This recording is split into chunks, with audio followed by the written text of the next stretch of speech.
Olá, graça e paz, meus irmãos. Eu sou o pastor Jesaías, seja muito bem-vindo a esse canal. Na mensagem de hoje eu quero compartilhar com você a respeito dos princípios da palavra de Deus para o cristão viver a santificação. E esse é um tema importante para a palavra de Deus diante da quantidade de vezes que ela repete e enfatiza esse ensino. E no texto que nós estamos vendo hoje, Paulo está demonstrando em primeiro lugar quem o cristão é, para que assim ele possa viver aquilo para o qual ele foi chamado. É mais ou menos como o manual de um carro. Você entende o manual para que você possa desfrutar e usar aquele automóvel da melhor e mais segura maneira possível.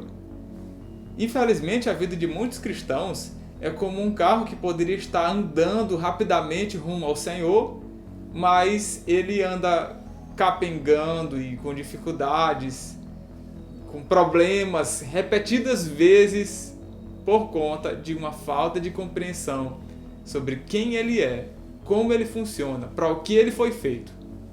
Então, entender quem nós somos nos ajuda a vivermos a santificação para a qual nós fomos chamados. Então, a pergunta da Bíblia é: como nós devemos nos santificar? Antes de ir para o assunto de maneira positiva, tem dois grandes erros que as pessoas costumam cometer quando pensam sobre esse assunto.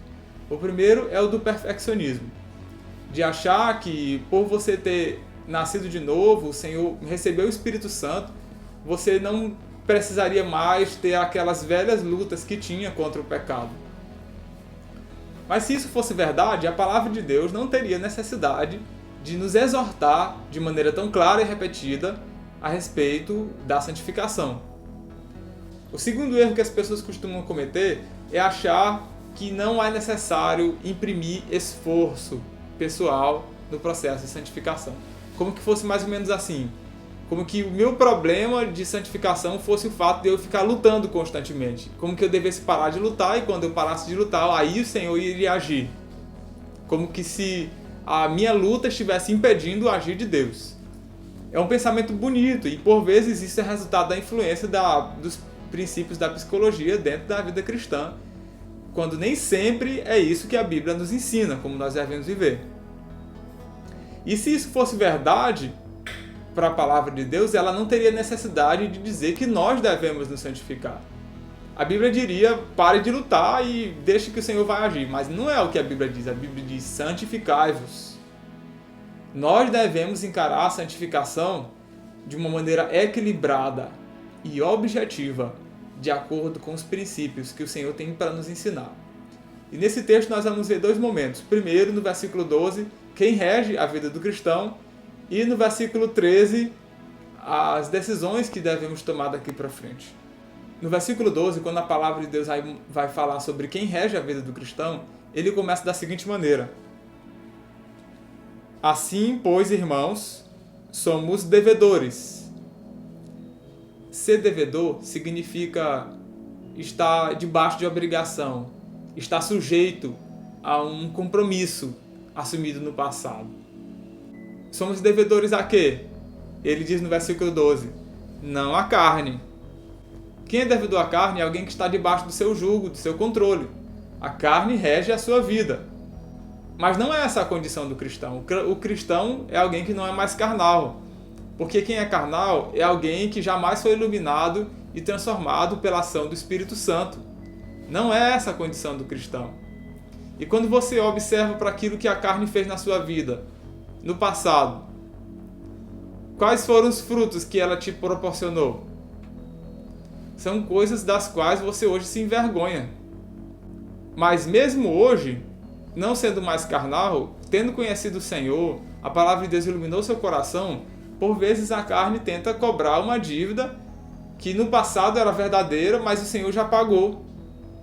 E ela fica querendo suscitar o velho padrão de vida como que ele fosse válido para os dias atuais. Mas qual a prova de que nós não estamos mais debaixo desse jugo? Não somos mais devedores à carne? Porque você foi transformado, o Espírito Santo habita em você. E a demonstração disso foi que no seu coração surgiu um desejo realmente genuíno de buscar pelo Senhor, de alimentar-se da palavra de Deus, as preocupações a respeito do destino da sua alma, o desejo de glorificar o Senhor, uma inconformação para com o pecado, arrependimento profundo. Isso tudo foi o Senhor quem gerou na sua vida. Mas a Bíblia ainda diz, ainda no versículo 12, como se estivéssemos obrigados a viver segundo a carne. O crente é alguém que não tem mais essa obrigação. A carne não rege mais a sua vida. Ele não está mais debaixo dessa condição. E por essa razão, o cristão ele precisa assimilar, compreender, internalizar a sua nova condição e viver segundo ela. Isso é mais ou menos como os escravos na época da abolição da escravatura, que muitos deles, depois de terem recebido o decreto de liberdade, tiveram dificuldade de assimilar a sua nova condição como homens livres. Muitos deles, infelizmente, voltaram para viver debaixo do jugo do velho senhor, em condições similares à escravidão.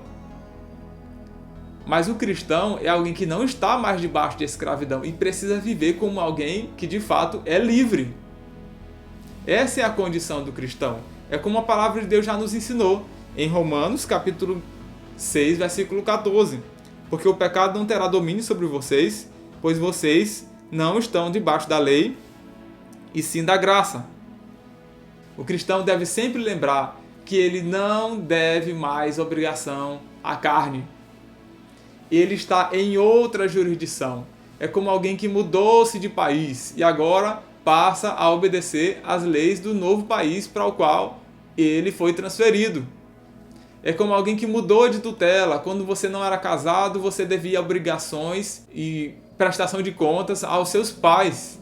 Depois de casado, você tem que prestar contas ao seu cônjuge. Mudou de organização, mudou de condição. Da mesma forma, o cristão, ele não é mais obrigado a viver segundo a carne. Se é assim, se nós somos devedores, a quem nós somos devedores? Ele já disse que não é a carne. Então a quem nós somos? Somos devedores ao Espírito Santo, pelo que ele fez por nós. E o que ele fez? Você, como cristão, deve ter percebido que antes do Espírito Santo agir em sua vida, você vivia um estilo de vida que não agradava a Deus e nem percebia isso. Você achava que era suficiente, que era uma pessoa boa, que não precisava de ser tão radical assim. E de repente você foi compreendendo. Deus foi te dando clareza de que algo precisava ser mudado. E Ele foi te conduzindo segundo a vontade dEle. A palavra de Deus iluminou o seu coração. Você recebeu o Espírito Santo. Entregou a sua vida a Jesus. Ele mudou o teu interior, transformou a tua vida. Você foi crescendo num processo de santificação. Você foi desejando mais o Senhor e querer glorificar o seu nome. Deus colocou o Espírito Santo dentro de você de maneira tão espetacular que hoje, depois de convertido, você lamenta ter gastado tanto tempo na velha vida, na carne. Nós somos devedores ao Espírito Santo. E por essa razão, isso inclina o coração do cristão a se entregar ao agir dele. Nesse sentido, a santificação é uma dívida perante Deus. O que Deus fez? Se Ele fez tantas coisas, por que eu vou continuar vivendo como se eu estivesse debaixo do velho jugo de escravidão? Por vezes, a nossa vida fica um tanto contraditória, porque nós entendemos o que o Senhor fez por nós, o sacrifício que Ele pagou na cruz, o amor que Ele demonstrou por nós. Se você entende isso, então por que vive debaixo daquele velho jugo de escravidão e debaixo do estilo de vida pelo qual o Senhor Jesus pagou um preço enorme? Por vezes nós dizemos que nos alegramos no amor do Senhor, naquilo que Ele fez por nós. Mas por que então você vive como se a tua alegria existisse somente na velha vida, no pecado? O chamado da palavra de Deus nesse texto é de que nós devemos ser coerentes com a nossa condição espiritual. Seja coerente, seja sincero. Viva aquilo para o qual Deus te chamou. Em segundo lugar, a santificação é uma dívida para consigo mesmo. Eu sei o que a vida na carne me causou. O que ela te causou? Tantas coisas das quais hoje você se envergonha. A carne nunca te acrescentou nada, só tirou coisas de você e deixou marcas tão profundas que a gente demora às vezes uma vida inteira para poder se recuperar e se fortalecer diante dela. E por vezes essas marcas tentam nos puxar para a velha vida, uma vida da qual nós não queremos mais voltar. Você tem uma dívida para consigo mesmo, porque você sabe de onde você veio. Além disso, a santificação é um resultado de a condição de liberdade que nós temos hoje em relação ao velho homem. Hoje nós temos lutas contra o pecado, mas é uma luta residual. Como a palavra de Deus já nos disse, o corpo na verdade está morto por causa do pecado. De fato, no corpo nós enfrentamos lutas, mas isso é residual, pois o espírito está vivo por causa da justiça de Deus. Existe vida espiritual dentro de você. Você é livre. É como Jesus Cristo mesmo já alertou os discípulos no momento que ele ia ser crucificado e ele querendo orientar os discípulos sobre como eles deveriam lutar, ele disse: vigiem e orem para que não caiam em tentação. O espírito na verdade está pronto, mas a carne é fraca. O espírito está pronto. A ideia da palavra de Deus é de que apesar de você viver num corpo morto, a carne ser fraca, mas no espírito o crente tem plenas condições de viver e se fortalecer para ser aquilo para o qual ele foi chamado. Então a luta que você tem na carne é simplesmente um resíduo de uma vida que já foi transformada e continuará sendo até que você se torne a pessoa que Deus te chamou para ser. A santificação é uma evidência da vida do Espírito. Toda pessoa que recebeu o Espírito Santo tem uma inclinação para se santificar. Isso palpita dentro do cristão. Mesmo quando ele está numa condição de pecado, mas ainda assim existe dentro dele uma clareza de que esse não é o seu lugar, essa não é a sua condição, ele deve mudar. Mesmo aqueles cristãos que estão mergulhados no pecado, no seu interior ainda existe um entendimento de que não foi para isso para o qual ele foi chamado. E se essa é a tua condição hoje, a palavra de Deus te chama. Volte para o lugar que você foi chamado. Volte para a tua real condição espiritual. Você foi chamado para ser santo. Na sequência do texto, a palavra de Deus nos mostra no versículo 13: porque se vocês viverem segundo a carne, caminharão para a morte, mas se pelo Espírito mortificar os feitos do corpo, certamente viverão. Olha que aqui não é uma condição de causa e efeito, como que fosse mais ou menos assim: se eu viver segundo a carne, aí eu vou morrer. Se eu viver segundo o Espírito, aí por causa disso eu vou ter vida. Como se a vida eterna dependesse das obras. Se isso fosse assim, Paulo estaria entrando numa grande contradição a respeito do que ele já disse, que nós somos justificados não pelas nossas obras pessoais, mas por causa da obra de Jesus Cristo. Ele também estaria entrando em contradição com todo o Novo Testamento, que demonstra que a salvação não é pelas obras, mas pelo agir do Senhor, através da fé que brota dentro do cristão. Então, o que ele está querendo demonstrar aqui é um meio para um fim. Se eu seguir um determinado meio, certamente o fim será esse. Sempre será esse. Se eu puser a mão no fogo, certamente eu irei me queimar. A ideia do texto é de que a vida no Espírito resulta em poder interior para mortificar os feitos da carne, e isso é um sinal de que você está vivo agora e continuará vivendo para sempre, que é o que a Bíblia chama de vida eterna. Já existe vida dentro de você, e essa vida se manifesta através da mortificação da carne. Se pelo Espírito você faz isso, você já está vivo e continuará vivo eternamente. Por outro lado, a vida na carne resulta em viver para ela. E você vive para ela porque está morto espiritualmente. Essa é a condição espiritual de alguém na carne e é a condição para a qual ele caminha. caso não haja uma intervenção do Espírito Santo. A Bíblia está dizendo que a vida na carne não é mais parte do funcionamento normal do cristão. Essa não é a sua condição. É mais ou menos como dois tipos de carro, o carro elétrico e o carro a combustão. O carro a combustão ele tem um tipo de combustível, ele tem um tipo de funcionamento, ele tende a fazer mais barulho, a emitir poluentes. O carro elétrico não, ele tem uma outra fonte de combustível, totalmente diferente. Ele não faz barulho, ele não emite poluentes, a sua condição é completamente outra. Da mesma maneira, quem vive no Espírito caminha na direção, quem vive na carne caminha em outra direção. Cada um demonstra o seu tipo de funcionamento.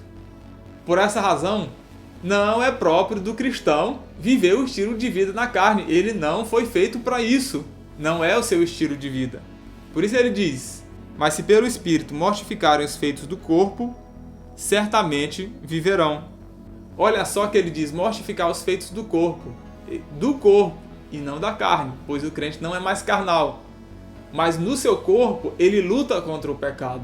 Por essa razão ele utiliza a palavra mortificar os feitos do corpo, significa amortecer, fazer morrer. É como Paulo diz em 1 Coríntios capítulo 9, do 25 ao 27. Todo atleta em tudo se domina, aqueles para alcançar uma coroa corruptível, nós porém a incorruptível.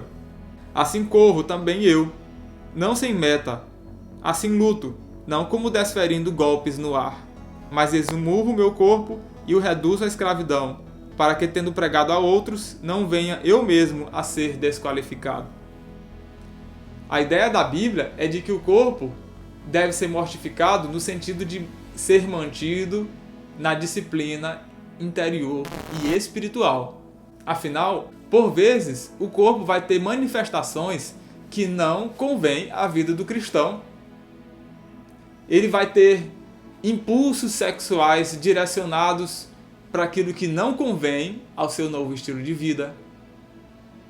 Por vezes, o cristão pode ter apetites, comer demais, beber demais, ou ter sentimentos inapropriados à vida do cristão. Por essa razão, ele precisa manter a disciplina interior debaixo da orientação do Espírito Santo. Como é que se faz isso? Como que se mortifica os feitos do corpo? Paulo é muito claro em dizer: pelo Espírito. A ideia da Bíblia é de que existe um princípio de vida dentro do cristão que o capacita a viver assim. Ele vive em santificação porque possui o Espírito Santo. O cristão não deve mais ficar murmurando, se lamentando, reclamando, como que ele não fosse mais capaz de viver da maneira como agrada o Senhor. Isso é mais ou menos como um cavalo que, quando nasce, um cavalinho, ele já nasce com a estrutura necessária para se manter de pé. Ele não precisa ficar se lamentando, murmurando, reclamando de precisar ficar em pé. Ele já foi feito para viver assim. Da mesma maneira, o cristão recebeu o Espírito Santo. Se pelo Espírito, através do Espírito, o Senhor te capacita a mortificar os feitos da velha vida. Por isso, pare de lamentar. Enxergue-se. Seja homem, seja mulher. Viva de acordo com aquilo para o qual você foi chamado e capacitado. Lembre-se que a palavra de Deus foi muito clara em dizer: porque aquele que está em vocês é maior do que aquele que está no mundo. Maior é o que está em nós do que o que está no mundo, diz a palavra de Deus. Mas como mortificar os feitos do corpo? Existem dois grandes erros que na história do cristianismo já aconteceram.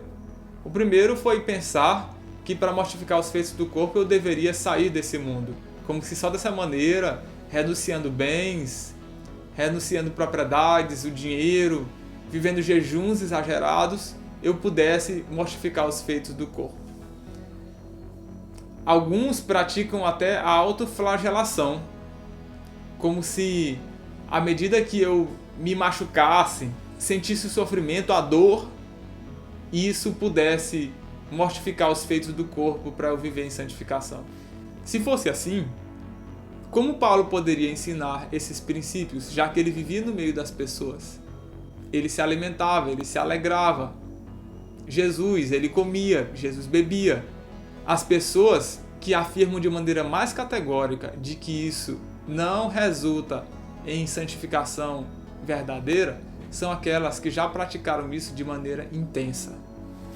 Não é isso que a palavra de Deus ensina. Também não é pelo legalismo, não é simplesmente por estabelecer regras, leis, coisas que você deve fazer ou não fazer. Ah, pode fazer isso, não pode fazer isso. Não é assim que funciona. Então, como mortificar os feitos do corpo? Como viver em santificação?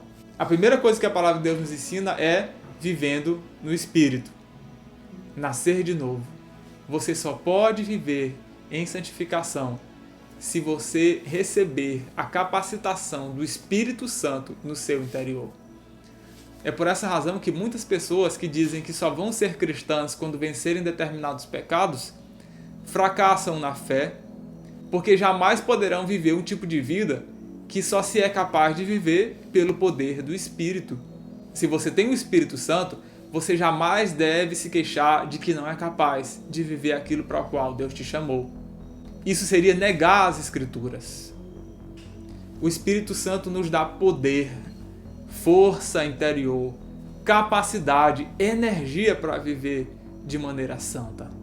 O diabo tem um poder extraordinário e por essa razão ele tenta e ele apresenta propostas para que o cristão possa cair e tropeçar na fé, mas maior é o que está em nós do que o que está no mundo. Sempre haverá poder no cristão para viver em santificação. O Espírito Santo habita dentro de você. E por essa razão, se você vive no Espírito, você deve lembrar disso, para que caso você tropece, você lembre que não é simplesmente uma questão de ofender a si mesmo, a tua própria reputação, mas de ofender o Espírito Santo. Uma palavra de Deus já nos alerta: não entristeçais o Espírito Santo pelo qual fostes chamados. Por vezes a gente pensa, eu não vou fazer determinadas coisas para não manchar o nome da minha família. Isso é correto, é um bom pensamento, isso causa motivação. Muito mais o cristão deve guardar o seu coração para não manchar o nome da família de Deus, para a qual você foi chamado. Em segundo lugar, como nós podemos mortificar os feitos da carne? Responsabilizando-se. Você não deve passar essa obrigação para outra pessoa, nem para o pastor, nem para a liderança da igreja. Se você pecou, se você está no pecado, não culpe as pessoas que fizeram parte da sua história. Mesmo que as pessoas tenham te ofendido e você tenha passado por situações muito difíceis, mas ainda assim, é você quem deve santificar-se. O Senhor dá para você essa responsabilidade. Mortifique os feitos do corpo. Viva em santificação. Você não deve esperar que Deus retire os pecados de você. O Senhor já te capacitou para que você faça isso. Você não tem o direito de dizer: eu não consigo, eu não posso, eu não tenho capacidade. Você tem, porque o Senhor te capacitou para isso. Mas também nós devemos mortificar os feitos do corpo através do ensino muito simples que a palavra diz: abster-se. Significa que eu até poderia fazer isso ou aquilo, mas eu me abstenho. Eu decido não viver esse tipo de vida que eu sei que já me causou tanto prejuízo. Você deve abster-se e colocar no lugar desse velho hábito aquilo que glorifica o Senhor.